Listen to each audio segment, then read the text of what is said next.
And this is Changing Times, Changing Worlds brings you Otherworldly, our Wednesday show. The speakers and topics to enlighten your night and open your eyes to the hidden aspects of reality that many choose to deny. I am your host, Chippa, and tonight's guest is Raven Kaldera, talking about spiritual homesteading. He is a shaman, an author, an activist, and I'm just going to go back to for many of us pagans who relate to the earth as a living being as well as just an environment, he's living the dream. He bought acres of, how many acres, Raven? Only 18. It's a little teeny homestead. It's not very big at all.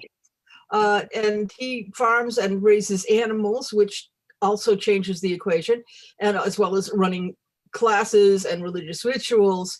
And tonight we're talking, he's been at almost all the Changing Times, Changing Worlds conferences.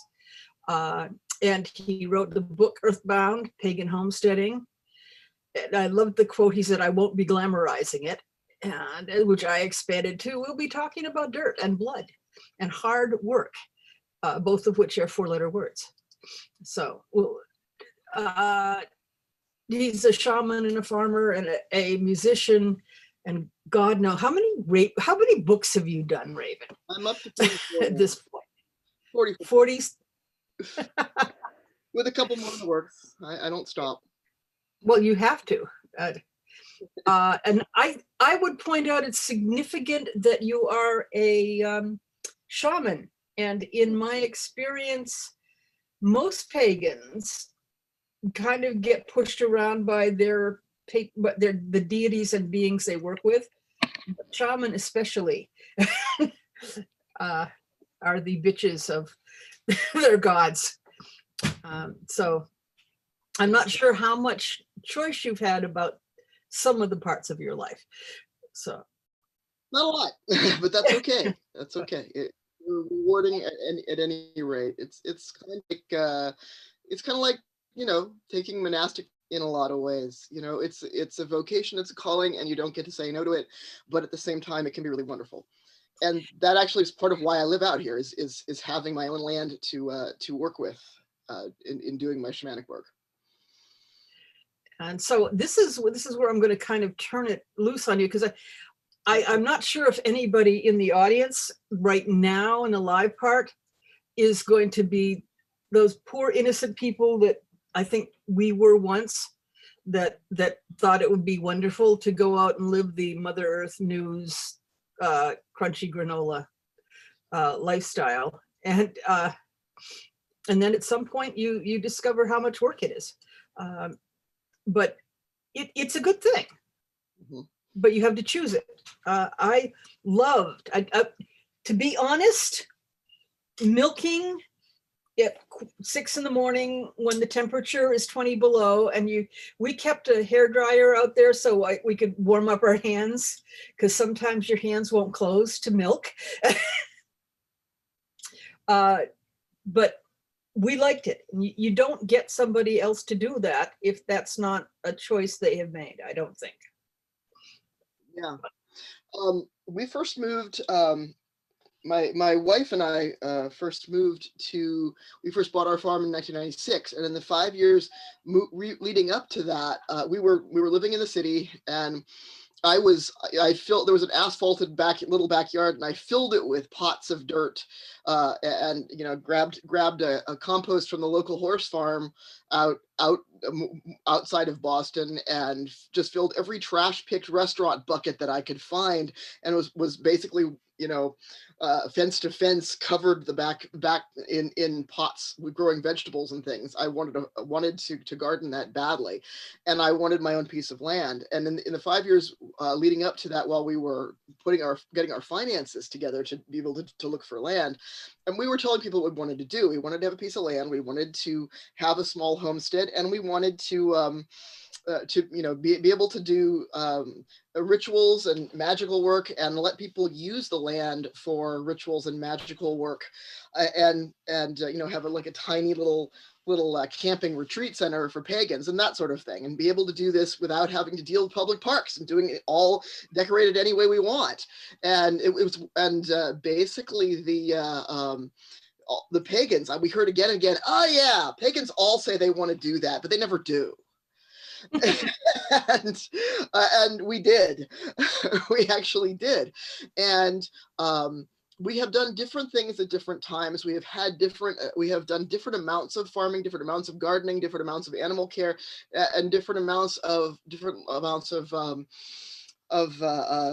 having public rituals and renting the land and so forth, and doing different amounts of doing different kinds of crafts, because we're craftspeople, and if there's a craft in existence, we probably tried it. And that has varied throughout the years, depending on how many people we had to help, whether I was traveling or not. The last few years, I discovered people started asking me to travel and teach, and that meant that I couldn't do as much at home as I wanted to. And also it depended on our health, and as we get older, that changes, and there's a lot you can't do. But one of the things we did discover, that it is both amazingly rewarding and amazingly hard work. And that part of the reason that they had huge families, that farmers had huge families in the old days, was because the more hands you have, the more work for fewer people, or the less work there is for a large number of people. And so we, of course, were already sterile before we hit the farm, and we did not intend to have any more children. I'd already, mine had been grown and flown.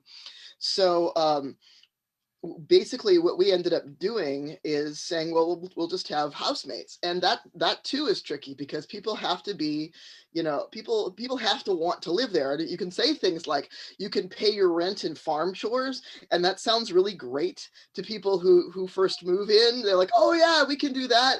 And then they realize what that means. That means that, like, you pay your rent in doing these things, and you don't get to just, it's not like you do it when you feel like it. It's like you do it when it needs to get done.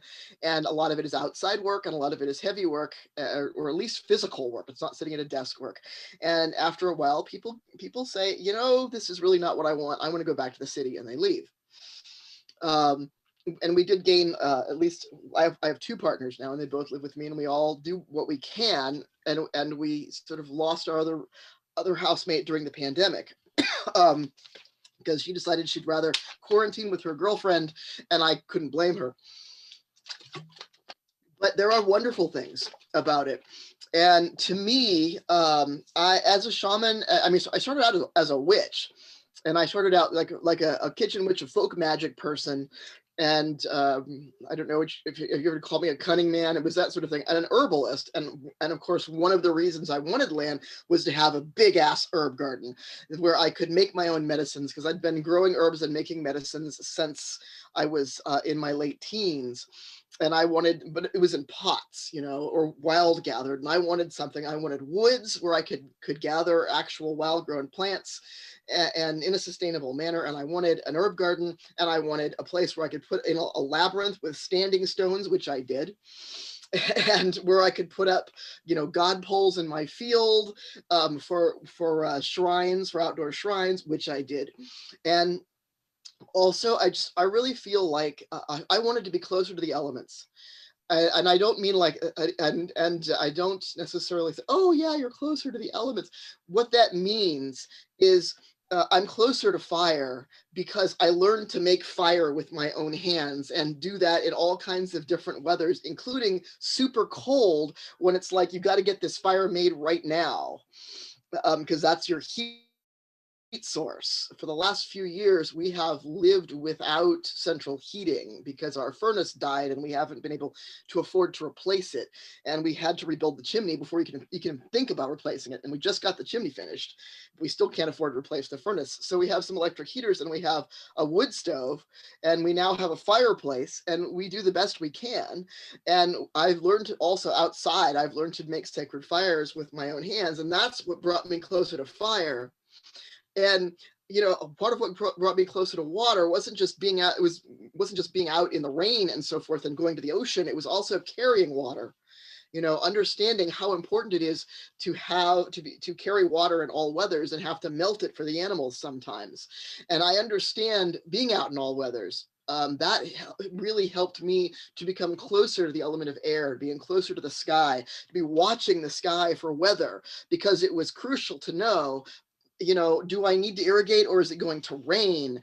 Do I, you know, do I, how is this going to work? Is this going to work at all? Is there going to be, you know, should I plant today or should I wait till tomorrow or the next day? Should I plant, yeah, you know, checking the weather for the year by divination if necessary, saying, am I going to plant in valleys or in hills? Because at the top of the ridge for a rainy year or at the bottom for a drought? And is that going to change throughout the summer? And these are ways in which I had to really get to know the weather and the wind and the rain. And I needed to understand the earth and that whole, I don't think that you can really understand earth until you get your hands in it on a regular basis. You just get your hands in that dirt and do things like plant seeds and weed and have a compost heap and observe the compost heap. And these natural functions, to me, they are sacred, and they taught me so much about sacredness. They really did. So so that was part of it. And also I wanted a place where I could bond with the land spirit. I'm a Northern tradition shaman. That the tradition that I work with is basically circumpolar Northern European, slightly into Eurasia, and we have a lot of stuff with land spirit. The land Vetir are a big deal, and I wanted a land spirit that I could take as an ally, and I'd taken land spirits as temporary allies when I'd lived places before, but really you don't, both you and the land spirit understand that you can't truly commit to each other and have a serious relationship unless you're like, this is land I will be buried on. This is land I'm going to live on and I'm going to die on and I'm going to be buried here. And that's the way it is. And once I had done that and I could give my blood to the land spirit and say, I'm here for the duration, this is it, then I found that it was willing to commit to me. And what that meant was that it gives me a lot of sustenance. And as someone who is chronically ill, I have a lot of genetic disorders. That's very useful for me. In fact, when I travel, I have a little package of dirt, a little Ziploc bag of dirt from my land, that it's in a little leather pouch, little flat pouch, and I will put it under my pillow when I have to sleep in hotel rooms or other people's houses in, you know, across the country or in other countries or whatever. And this, of course, led to many jokes about me sleeping with my native earth. But, you know, there's something to that. There's a little thread there, a thread of energy that runs to my land spirit and allows it to give me just this little thread of extra energy while I'm traveling. So in many ways, I am bound here. And I think that's something that we in our traveling culture, that's nothing. There's anything wrong with running around and traveling and doing stuff. But in our culture, we are kind of horrified by the idea of being bound to a piece of land. And both my wife and I are psychically bound to this land. And that means we know every inch of it, and we know what it does, and we know what you know. There's no way I can get lost on my own land, even in the middle of the night with my eyes closed. I've done it. All I do is call the land spirit, and it will basically reach up and touch the soles of my feet and guide my feet to where I tell it I want to go. I have done this with the land spirit, and it's kind of a neat parlor trick, but it's also really useful if it's dark out and I'm coming back from some working and I'm tired and staggering and I'm just like, I don't even want to think about where I'm going, just lead me, and it will do that. And so I can't get lost there. And this is what it is to really really know a piece of land deeply and know its spirit. So let's see. And you know, being a city practitioner is fine, it's great, and we need those too. And this is not everybody's path. It absolutely is not everybody's path, and nobody should feel guilty if it's that it isn't their path.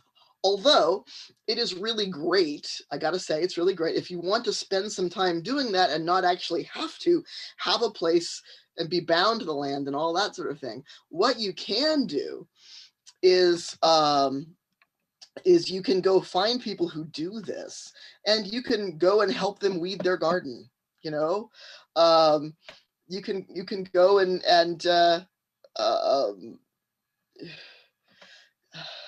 you can make them you can say, look, I'll show up and I'll help shovel the manure in the barn. I'll help do different little things if I can spend some time on your land, if I can spend some time getting to know this.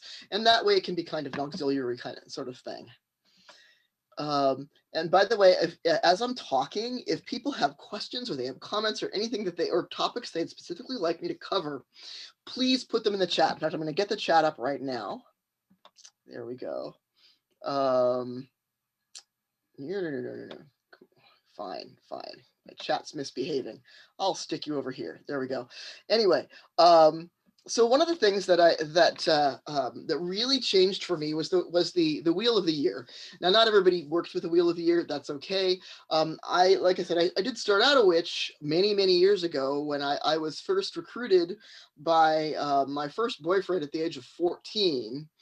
And his mother was a high priestess of a British traditional Wicca coven, and so that was my first experience. And so I was used to the Wheel of the Year, and I did that, and but once I started homesteading, I really got to understand what the Wheel of the Year was about. And I started looking at a lot of the old traditions and the old celebrations and doing them on the land, the ones that required like a piece of land to do them, and not just to have a ritual, but to do a lot of the folk customs that had to do with harvesting and growing and this sort of thing. And I realized that the whole bloody Wheel of the Year is about food. Really, we don't think of that because we get our food in the grocery store, plastic wrapped, but the whole thing is about food. The entire, and if you work through the Wheel of the Year, it's like, yeah, the symbols are all about food. And you think, well, that's kind of pedestrian, but if you were the ancestors are like, oh, thank God for food, because every bit of food we can get is keeping us alive, and if it's a bad year for food, people are going to die. And so just looking, one of the things I like to talk about is looking through the Wheel of the Year. The way I see it, Yule is a great big spell of abundance. Yule is you're going into the cold time.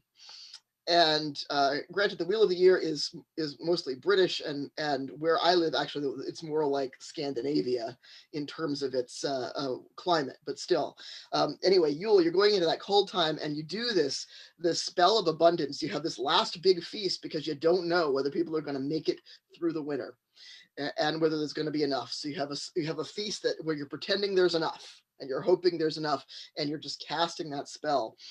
And then you move through to Imbolc or Oimelc, and the Celtic term Imbolc is in the belly, meaning that your animals are pregnant. And what that means is you get no milk. If your cows and goats, if they haven't dropped yet, the milk's dried up, because in the second half of gestation in a lactating animal, which has to have a baby every year, all the milk dries up so that they can give it to the fetus. So Oimelc is ewe milk, because the sheep are the first ones to birth out. And suddenly you have a little bit of milk. If you can back your sheep up to the wall and hold them in place while you milk them, which is really a two-person job, we have done that. Really, but it's tricky. But that's the first food is like, oh my God, there's actually a little bit of milk now, and you won't be able to eat the lambs for another 6 or 7 weeks. That's Ostara. But you have that first milk after months of not having any. And I mean, the Anglo-Saxons referred to February as kale month, because that's what they had left to eat. and kale month, and you were living on kale and onions at that point. and kale and leeks and cabbage and whatever else was still available in your garden under the snow, parsnips and stuff, and whatever you got in your root cellar. And then Ostara comes, and why is Ostara all about the egg? Because that's when the light comes up on your chickens. If you have chickens that aren't under artificial lighting, that then they're gonna quit laying during the dark of the year, the Yule period. They quit laying, and that actually gives them a break, and that way they'll live more than 2 years. Factory chickens die after 2 years, whereas chickens that are allowed to have a natural light cycle, basically will live like maybe 4 or 5 years before they croak, and they lay fewer eggs. They quit and they give their bodies a rest. Whereas in factories and in many commercial hen houses, there's artificial lighting to make them think it's March all year, because at Ostara, you get this egg glut. And imagine how that could be for people who were living on what they could hunt and dried meat and cheese and whatever else they had. And all of a sudden, by this time, the first lambs are big enough to kill and eat. And at least you're going to call them the male ones, or most of the male ones. And so that's why, the Easter lamb, those cute little lambs bouncing around, that's food. And the eggs, that's food. That's little suns in a shell, protein in a shell. And that's why you got, for the various gods, especially the agricultural gods, they have animals that are sacred to them, in terms of like the Norse gods, which is part of a lot of what I work with. The chickens are Freya, the love goddesses, because in fact the Pleiades are referred to as Freya's chickens, because she's they're maidens that lay golden treasure, and therefore they're associated with the love goddess. And sheep are Frigga and Heimdall, and goats are Thor, and all this sort of thing. And so you've got Ostara's about eggs and lamb. You've finally got this protein coming in, and then Beltane comes and you get green stuff, and Beltane is green. The color is green. Around here, we don't have as much green, but even around here, you're starting to get nettles, and nettles are really, they're like one of the great spring tonics, and that's because they have a big taproot that goes down into the subsoil. And never tried to root them up, established nettle plants. They've got deep roots, and they bring up minerals. And so you get the fiddlehead ferns and the nettles and these things. And so Beltane's all about the first greens, which you haven't had for months, and your body has been starving for them. And that's why it's also about, let's do this giant fertility spell, because we're sowing. We're putting our seed in the ground, and we need to have some. That's why we're going to do this darn maypole. It's a big fertility spell, and we're going to have people screw. And bringing the future fertility in, so that things will grow and we won't starve. And then you get to midsummer, where the midsummer is kind of confused, I think, in a lot of pagan traditions, because there's the Mediterranean midsummer customs and the northern midsummer customs, which are very different because of climate. Does the sacred king die in June or at Lammas? Well, that depends on where you live. If you live in the Mediterranean area, the sun burns everything up in June. If you live further north, it's really Lammas when the grain is cut down. But fruit is always, like, midsummer's all around fruit, and you get the first soft fruits, the first strawberries, the first is followed by the raspberries and the blueberries, which, and if you think about, you haven't been getting very much vitamin C up till then, unless you've been eating a lot of dried rose hips, or a lot of dried or preserved fruit. So here we are with the start of the fruit season. And then Lammas, of course, is the first grain harvest, and then Mabon is the big harvest, where you're pulling up all the roots, and there's like sacred foods that are associated with each of these holidays. And then you get to Samhain, and why people say, well, why Samhain? Why the holiday of the dead at that time? Oh, of course, because it's fall and the leaves are falling off the trees. Well, yes, but it's also slaughtering time. And November was Blutmonat in the Saxon calendar. And the reason that they do start slaughtering is, number one, because the fields are dying back, the grass is dying back, and you're not going to be able to do this you see. You're not gonna be able to keep these herds over winter, so you've got to cull. You know, whatever hay you've managed to gather is what you're going to be able to keep through the winter. And secondly, the temperature, and at least depending on your area, but the temperature, give or take a month in this time of year, is just cool enough that you can kill an animal and gut it and hang it up in the tree, because a big animal takes sometimes a couple of days. You can hang it in the tree, and it's cold enough that it won't freeze, but it also will keep, and it won't rot or go off. And so it's like refrigerator weather. So it's a perfect time for butchering. And so there was like dead animals hanging in the trees, and people coming over and having 2 or 3 day slaughtering bees to take down several cattle or large pigs or something at a time. So it's all about the meat. And at the same time, this is the hunting season. From Mabon to Samhain is that hunting season where you're bringing in game. So you see the sacred food for each of them. And one of the things that we have sometimes done is sacred, sort of to acknowledge the sacred food. We've done what we call Ancestor Fasting, which is the 3 days before each high holiday. Don't eat that food. Don't eat the food that is, or the foods that are sacred to that particular holiday. Which, you know, for Samhain, it would, for Mabon, it's usually it's root vegetables. And then that makes you think about, wow, how many potatoes do I eat? And how much, if I cut out potato for 3 days. Of course, Lammas cutting out everything made of grain or beans for 3 days is for many people is like, oh my God, how do I even live? Or you know, for Beltane, which would be cow milk and green things, you don't eat those. And then the day of, you have a huge feast of that, of the sacred food, whatever it is. So it's only 3 days. So that's something you can do to honor the ancestors, and remember that they didn't always have. Seasonal eating wasn't just a fad. Seasonal eating meant I might starve, or I might be protein deprived, or vitamin deprived, or mineral deprived, depending on the time of year. And I'm incredibly grateful for any food. And that's the wheel of the year, seen from a farm, seen from the original purpose of it. It's like, there we are. This is everything that happened had to do with keeping us alive, with survival. I would, with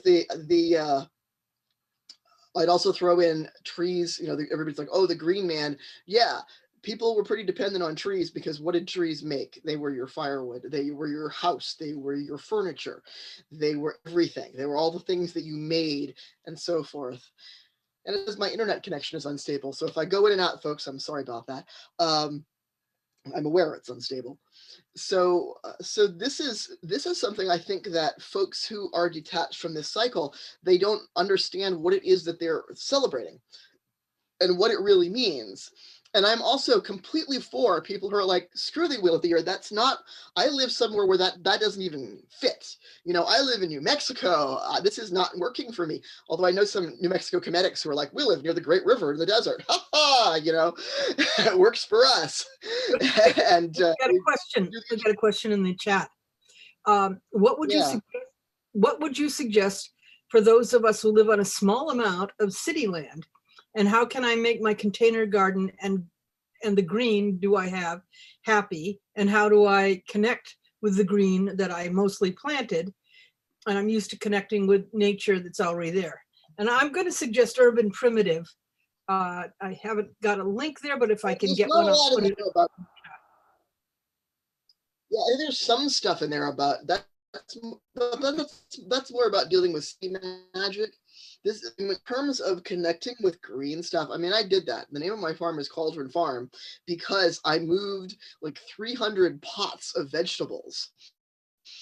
And it's a matter of when I moved buckets and buckets of vegetables, and then, but if you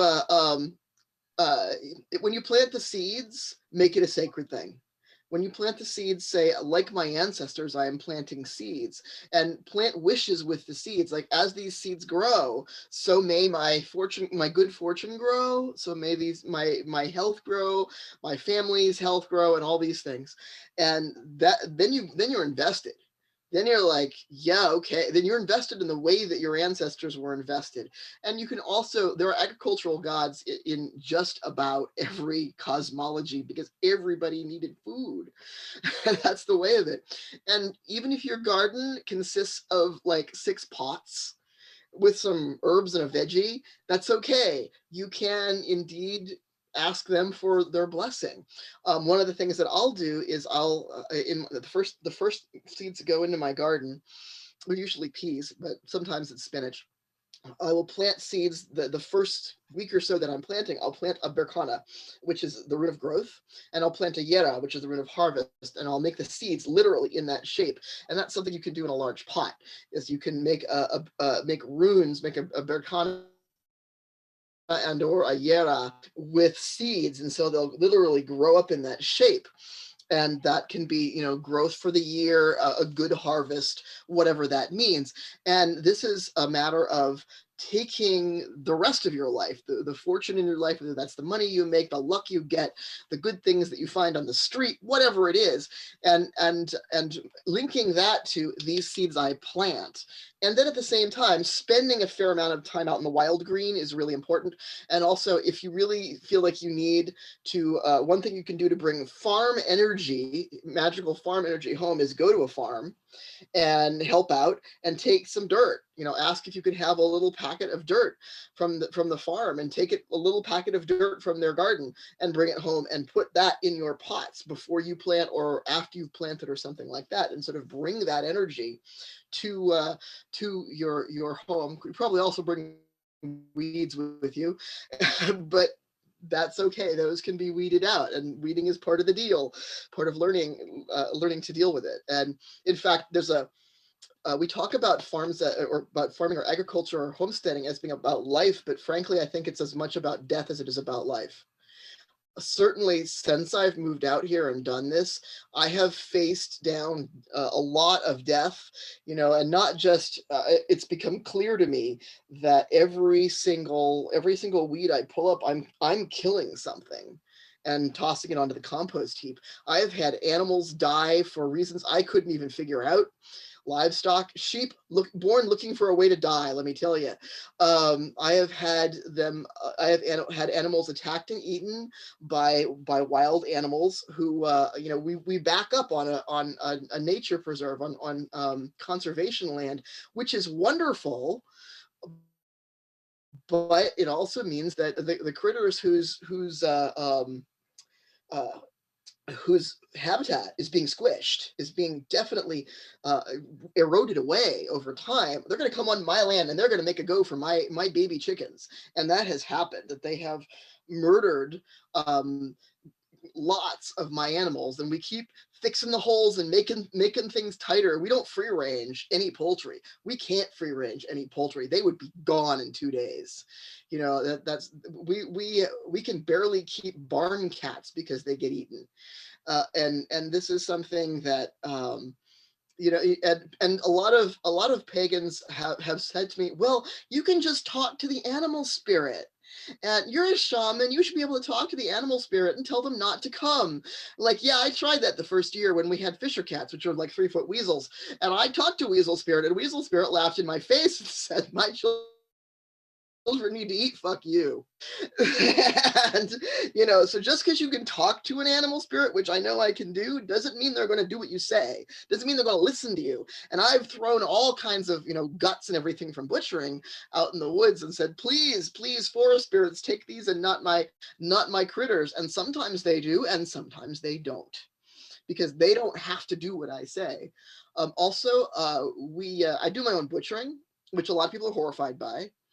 And to me, that is the way I look at it, the way that I look at it, and the way that my shamanic tradition teaches that, is that that basically certain plants and certain animals made a deal with humanity,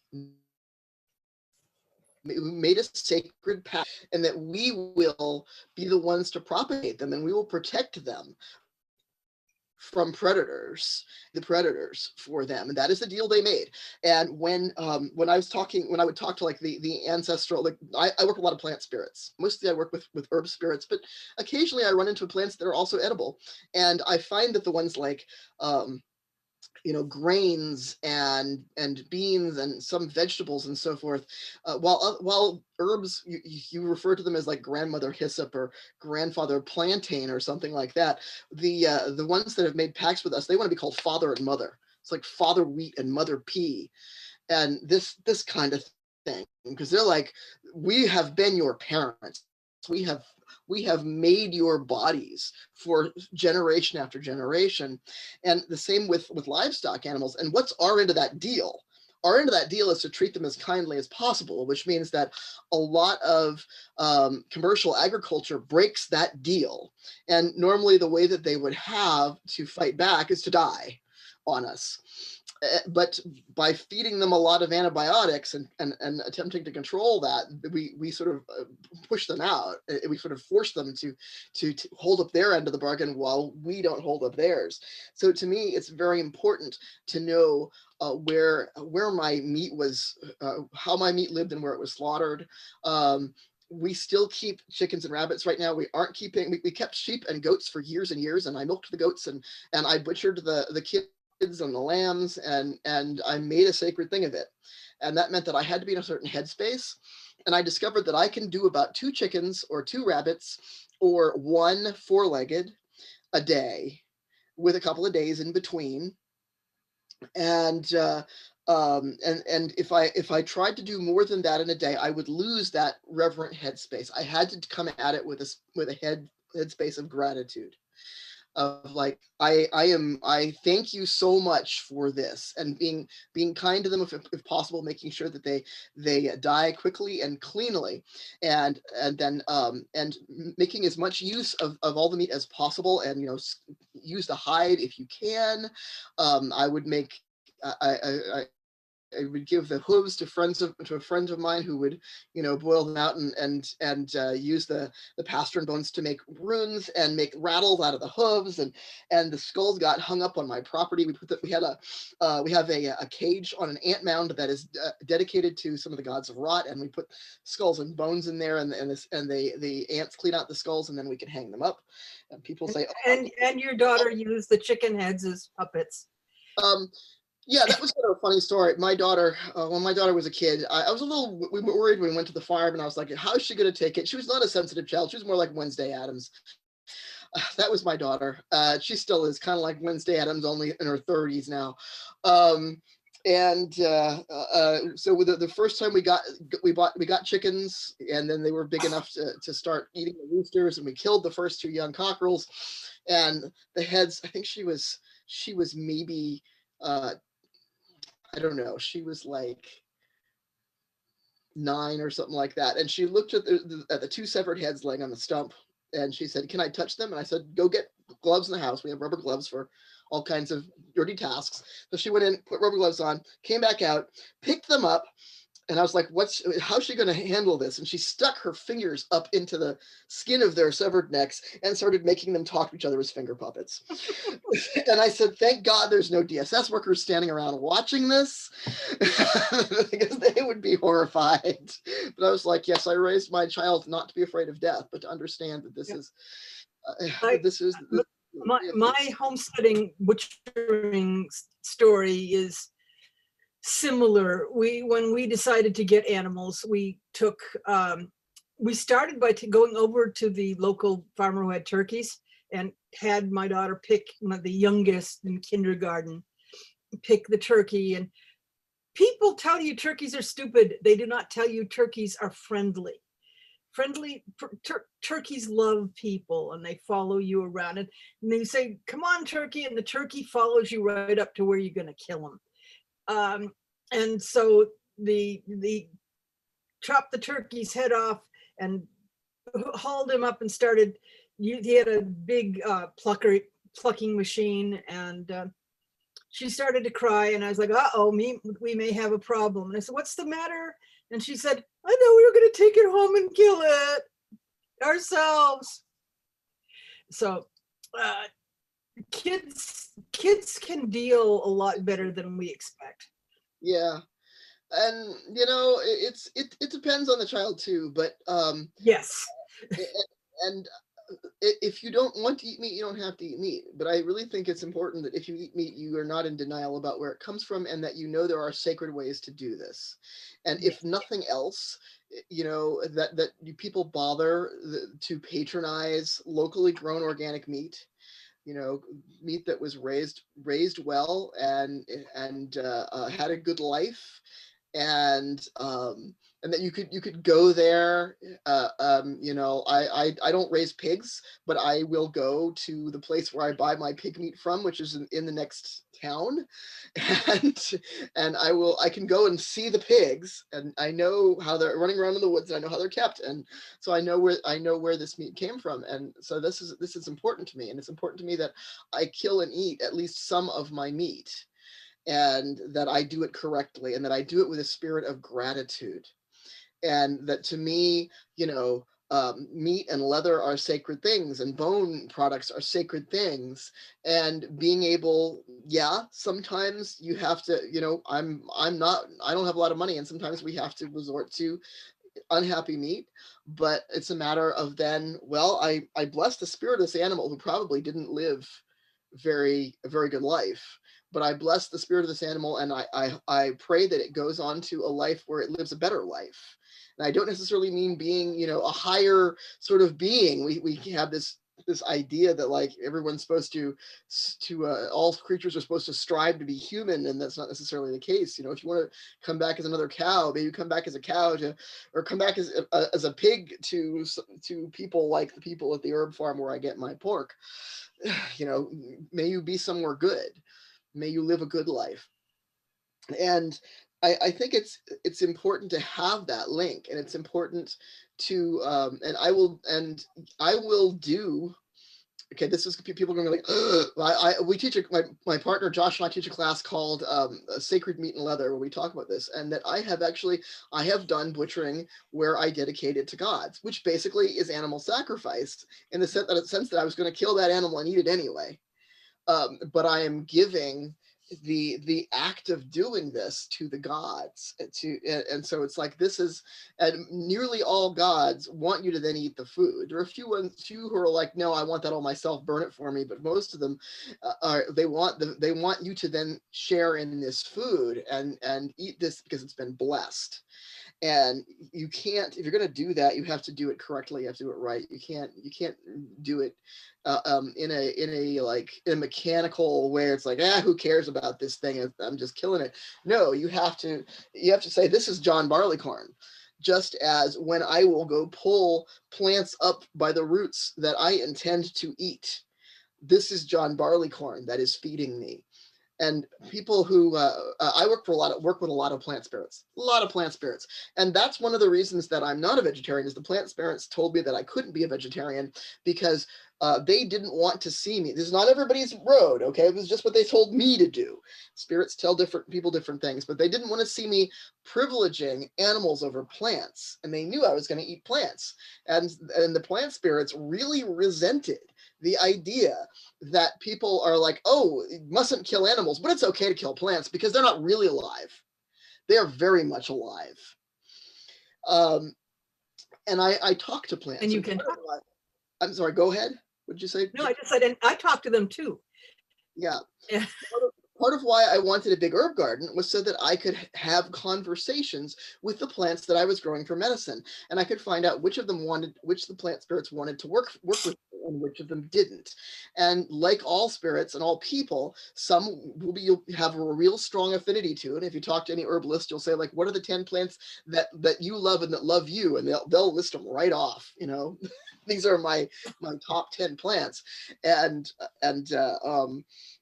then there are other ones, that won't ever, that just like, don't even talk to me. Don't even grow me in your garden. I'm like, okay, grow me in your garden, I will die. I will not grow. Put those seeds in all you want, but you're not going to see them come up. You and I are not going to have a relationship. Okay, that's cool. That's fine, and And I've had a lot of interesting times with plants with the plant spirits that I worked with have schooled me have shaken their fingers at me, so to speak, and said, you humans and your assumptions, you think that we're less alive because we don't move around and because we aren't made of meat like you are. We're just as alive as you are. And granted, the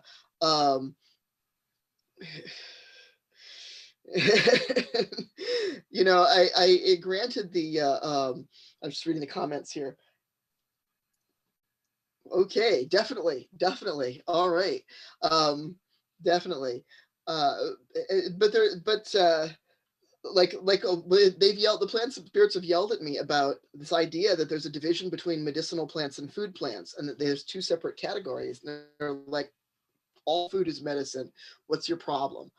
And things like that. So these are things that I have learned, and I couldn't have learned them if I hadn't gotten my hands in the dirt and talked to these plants as they grew, or talked to the plant spirits. Basically, plants, different level plants have different kinds of intelligence. Like that little plantain weed there on the ground probably has about the intelligence of a chicken.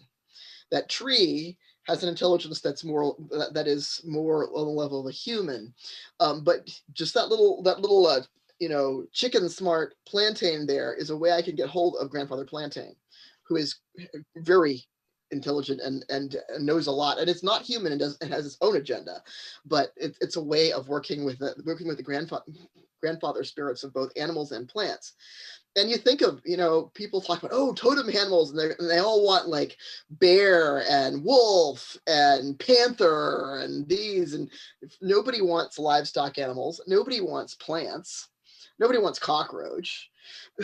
So Skunk. Skunk's badass. Skunk's one of mine. Skunk's definitely one of mine. In my tradition, we do you don't, in my tradition, my shamanic tradition, you don't go to animals and say, will you be my totems? I'm like, are you my mother? Yeah. Are you my totem animal? Are you my spirit animal? No, you will, they come to you. And ideally over time, you get one that runs, one that flies, one that swims, one that burrows, and one that kills, and maybe some others that are ancestral and so forth. You can always get more. And that's because they teach you how to borrow their form when you're doing journeying. And that's a way to move through all different kinds of mediums. And my burrowing one is skunk. And that's who came, and it took me, and my swimming one is octopus, and that was the most recent one to come. That came a few years back, and I was thinking, I was waiting for an ocean creature to come, or a sea creature, or a lake creature. I thought it was going to be, like a dolphin or something like that, or a seal or whale, or nope, it was octopus. And this was before octopi were cool.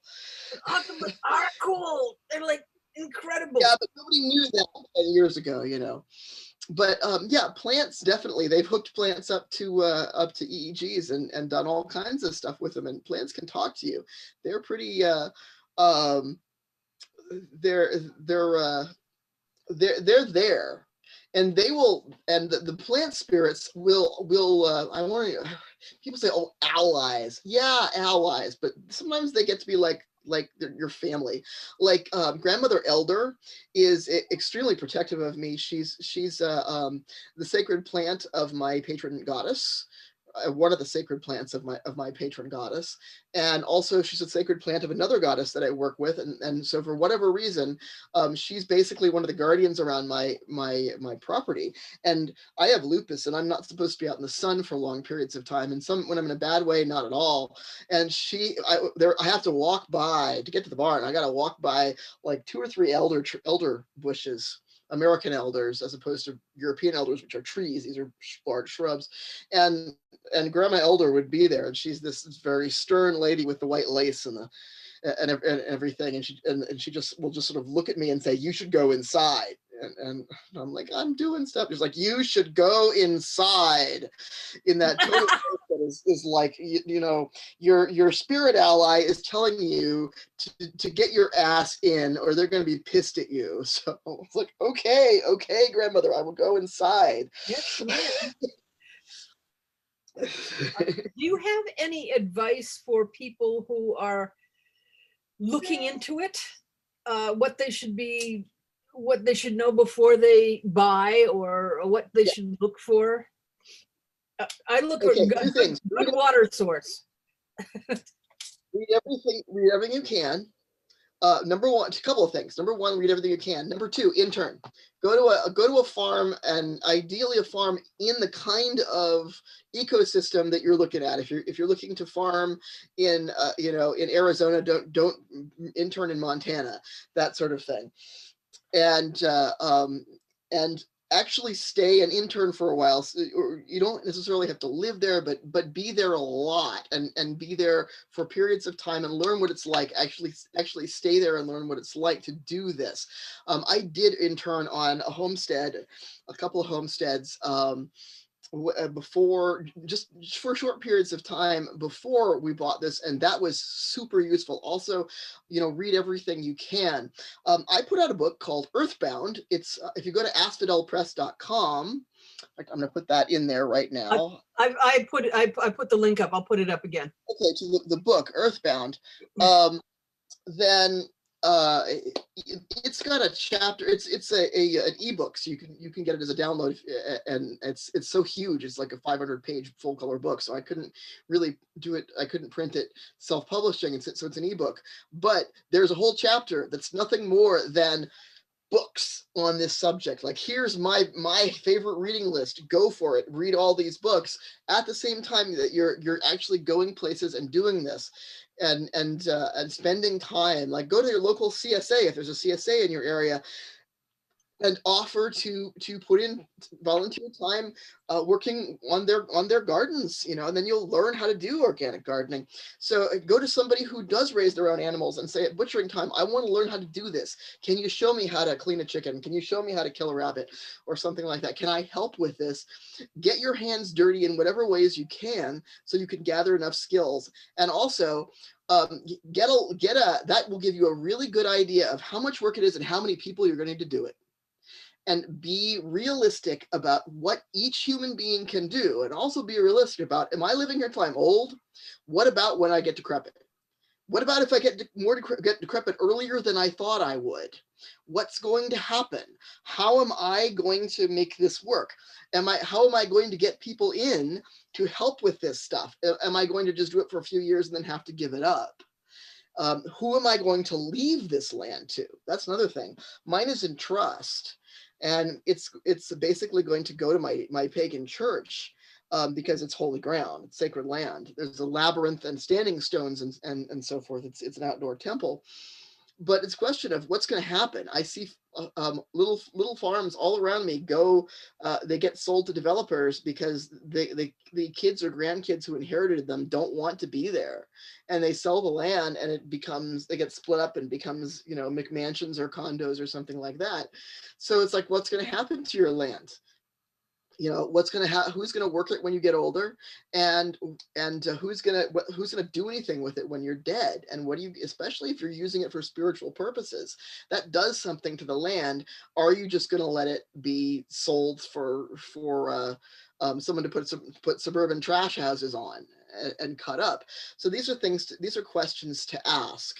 And also, what are you looking for land with a house on it, or are you willing to take a fixer-upper? And if so, the one thing that I discovered, this is absolutely nothing to do with spirituality, but the one thing I discovered when I moved in, I'd been stacking up these farm skills, and I had all these farm skills, and what we were faced with was a house that needed at least a year of a huge amount of work just to be reasonably livable. And really, the skills that I needed for the first year were contractor skills, were building skills, and I didn't have those skills.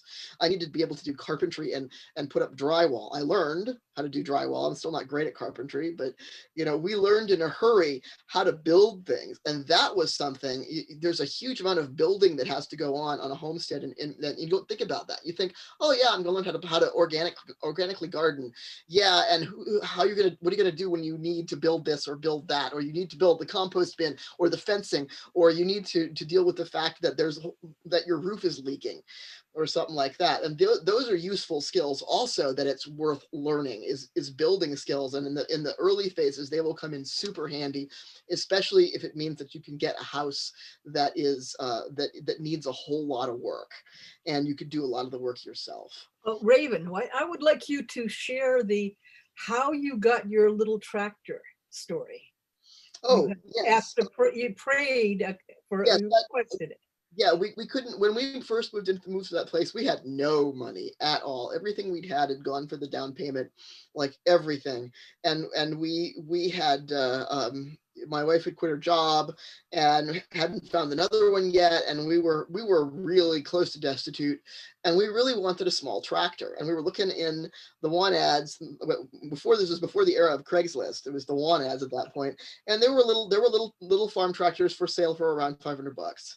But we couldn't afford that. It was like, well, we can't even afford that. That's, maybe we could scrape together 100, but for that, all you get is a dead one that's a paperweight. And so we moved in November, and we started having group rituals there, and all our city friends would come out to the farm, and so for in bulk, a bunch of people said that they wanted to do something for Bridget. So we'll do something for Bridget. She's a fire goddess. We did a whole thing for Bridget, and Bella and I asked her, could you please get a tractor or money for a tractor or something like that? That's what we asked for. We'd like to be able to do this. And then afterwards, there was a little Finnish sauna on our property, because the homestead had been owned by Finns for generations. And so there's this little Finnish sauna that had not been used in many years, because the last owner was not a Finn. He was some guy who moved out to the country, and then realized that he didn't want to live in the country, and like left the house sort of half falling apart with half done repairs. And basically everybody but me went out and took a sauna afterwards, because fire and all that sort of thing, and heat and they did a sauna, and then everybody left, and my wife went to bed, and I was staying up, and our one friend who'd stayed yells from the living room, "Hey, your sauna's on fire!" And apparently they'd put out the fire and everything, but apparently there was cracks in the masonry between in the inside of the chimney, between the interior wall and the back of the chimney, in places we never would have known. There's no way we could have ever told that sparks would go up and set the interior of the wall on fire. There's just no way that we could ever have known that. And the sauna burned to the ground that night. And the insurance paid us $500, which was enough to get a tractor. So be careful what you ask a fire goddess for. I think that's true of any time you ask the gods for anything. Yeah, but She did it. We asked, she gave us. She burned down a building to do it, but she gave us the money to get that tractor. So and at that point, all you can do is stand there staring at your burning building and say, "Thank you, goddess." So, but I too have stared at a burning building and watched as my husband kept going into the burning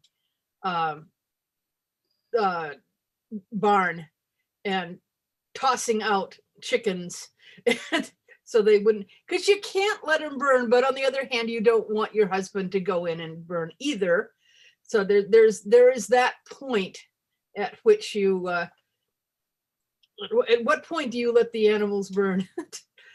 He basically got a little singed, but yeah, it is a thing.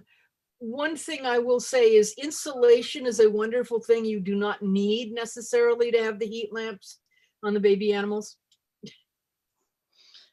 But yeah. Basically, I do call on the gods, though. I call on the gods for agricultural purposes all the time. Do charms for God. If any of the livestock have like a patron deity, I will do charms for that. I've learned to use runes in ways that have to do with farming. A lot of the runes translate very well to farming in a lot of ways, and are very practical. Like Isa makes gates stay closed, and makes things stay cool in hot weather, and Yera and Berkana are great for growing things, for pregnant animals, to put on the udders of Berkana is great for putting on the udders of lactating animals, for the garden, for all these different things. Lagus is good for cleaning, getting clean water, for finding water. There's all manner of things that are useful in this way, and the runes are no exception. And also the astrological symbols. Also, there are animals that have to do with the signs, that the signs rule, and you can use planetary symbols for all sorts of things to do with weather and growing. And so, do you plant by moon phase? There's a chapter in EarthBound that is a movable by climate. If you know when your frost date is, basically when your usual frost date is, it's a movable by climate how to plant by the moon chart, that I put together in trial and error over a period. I plant by the moon and I harvest by the moon if I can. I can't sometimes during the harvest. Sometimes it's like you get it when it's ripe, and sometimes you can't plant exactly by the moon when you want to, because the weather is such. You got to do it on when the weather is happening. But given that, yes, that's something that we do watch, and also looking at the moon. That's something that I became a lot closer to the moon. When I would do the nighttime milking, I would come out and hold up my bowl of milk and if I could see the moon, I would let the moon shine in the bowl of milk. It was like a little offering in that sense. I'm going to drink this milk, but here, bless my milk. And so it taught me how to really understand moon phases, and to really get in touch with what the moon phases meant, and that led to me writing the book Moon Phase Astrology and so forth.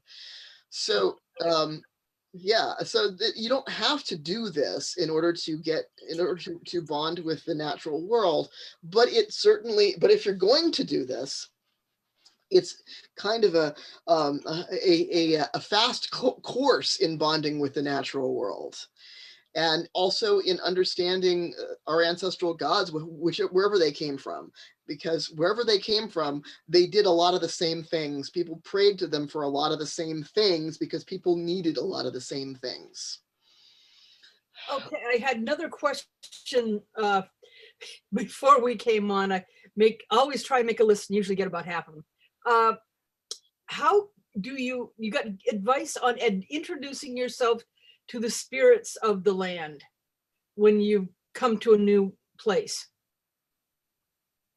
Okay. Well, what I did first was I started doing regular offerings to the land. I would pour out milk or beer, and I would dig a little hole and put some food in, that sort of thing. I would put coins at the bases, between the roots of trees. I would bury little stones, things like that, and I would sit my ass on the ground, and I would ground and center, and I would, while I was rooted like that, while I had my roots down into the earth, I would reach out to the land spirit and ask to communicate. And land spirits are all different.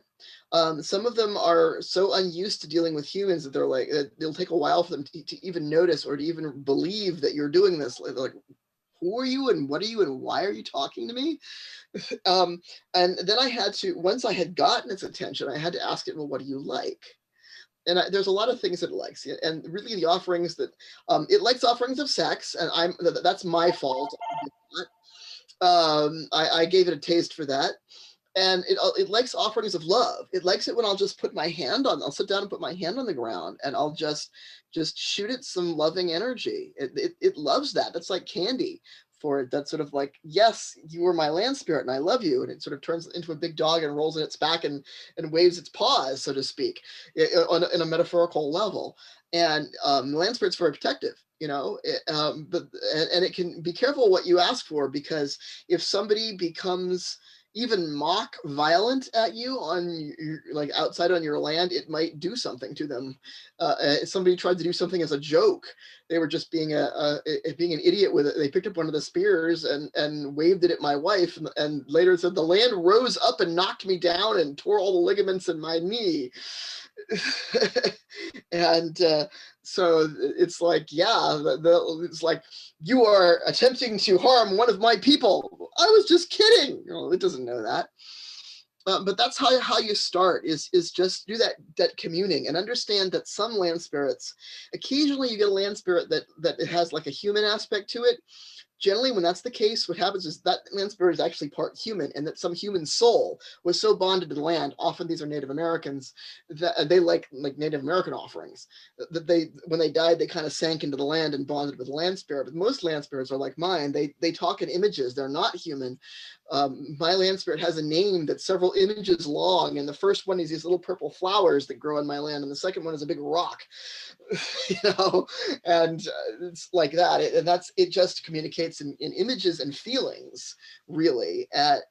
So don't expect it to appear looking human and talk to you in words. And if it does, it's like, oh, you were once a human and now you're part of the land spirit, and what would you want? It might want something different. So that's how you start. What other questions do we have? Yeah, so Sorry. we probably ought to finish up, but okay, is anybody who is here tonight got a question either in the chat or unmute yourself and ask?